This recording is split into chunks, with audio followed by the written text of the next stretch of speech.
యునియా అనే స్త్రీని అపోస్తలులుగానే పిలిచారు. ప్రసిద్ధికెక్కిన అపోస్తలులలోనే ప్రసిద్ధికెక్కిన అంటే ఒక 11 మంది అపోస్తలులు ఉంటే వాళ్ళలో ప్రసిద్ధికెక్కింది ఎవరు అని అంటే యునియా.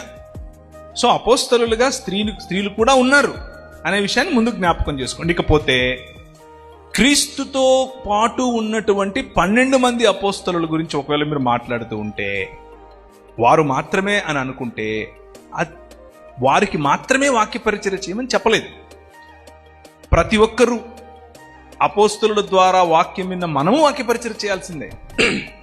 సో వాక్య పరిచర్యకు అపోస్తలత్వానికి, సువార్త పరిచర్యకు అపోస్తలత్వానికి సంబంధం లేదు.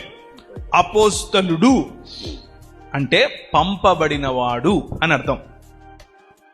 సంబడి దట్ ఈస్ సెంట్, పంపబడినవాడు. క్రీస్తు చేత పంపబడిన వారిని అపోస్తలులని పిలుస్తారు. ఆ పంపబడిన వాళ్ళల్లో ఆ పంపబడిన వాళ్లకు నేను లేచాను. ఏంటి ఇంతకు సువార్త అంటే? మనం చెప్పే సువార్త ఏంటి? మరణం చచ్చిపోయింది, ఇప్పుడు మనం జీవిస్తాం అని చెప్పడమే కదా. పునరుత్థానములు అంతే కదా. మొట్టమొదట పునరుత్థానం అపోస్తలులకు తెలియజేసింది ఎవరు? మగ్దలేనే మరియ స్త్రీ అన్న.